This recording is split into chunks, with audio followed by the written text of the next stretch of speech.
Hello বন্ধুরা, আসসালামু আলাইকুম। আপনারা কেমন আছেন? তো বন্ধুরা, আশা করি সকলেই আল্লাহর রহমতে ভালো আছেন। তো বন্ধুরা, আজকে আমি আপনাদের জন্য খুবই গুরুত্বপূর্ণ এবং উপকারী একটি শাক ও সবজি নিয়ে আলোচনা করব। তো বন্ধুরা, আপনারা স্ক্রিনের মধ্যে যে শাকটি দেখতে পাচ্ছেন, তো বন্ধুরা এই শাকটি দেখে অনেকে চিনেছেন বা অনেকে চেনেননি। তো বন্ধুরা, যারা চেনেননি তাদের সাথে পরিচয় করে দেই। বন্ধুরা, মূলত এটি হচ্ছে লাউ শাক। তো বন্ধুরা, আজকে আমি আপনাদেরকে নিয়ে এসেছি লাউ শাকের টালে।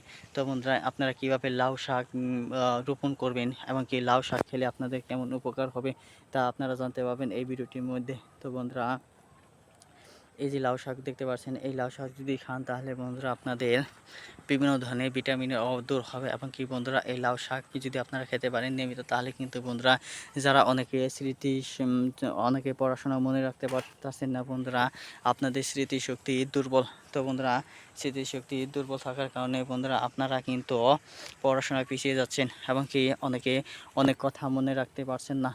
তো বন্ধুরা, এবং কি যারা মাথার ব্রেন যদি বেশ বেশি পরিমাণে বৃদ্ধি করতে চান তাহলে কিন্তু বন্ধুরা এই শাকগুলো আপনারা নিয়মিত সেবন করতে পারেন।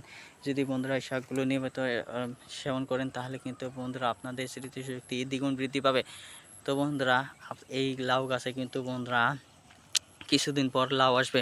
তো বন্ধুরা, সেই লাউ যদি আপনারা খেতে পারেন তাহলে বন্ধুরা লাউ খাওয়ার ফলে বন্ধুরা আপনাদের অনেক উপকার পাবেন। লাউ খেলে বন্ধুরা আপনাদের প্রোটিন পুষ্টির অভাব দূর হবে। লাউ বন্ধুরা এত পরিমাণ যে উপকার রয়েছে যা আপনাদের শরীরের জন্য মানব দেহের জন্য খুবই উপকারী। লাউ কিন্তু হযরত মুহাম্মদ সাল্লাল্লাহু আলাইহি ওয়াসাল্লামের প্রিয় খাবার ছিল। তো বন্ধুরা, তিনি লাউ খুবই পছন্দ করতেন, তার কারণ হচ্ছে লাউ এতে প্রচুর পরিমাণে উপকার থাকার কারণে।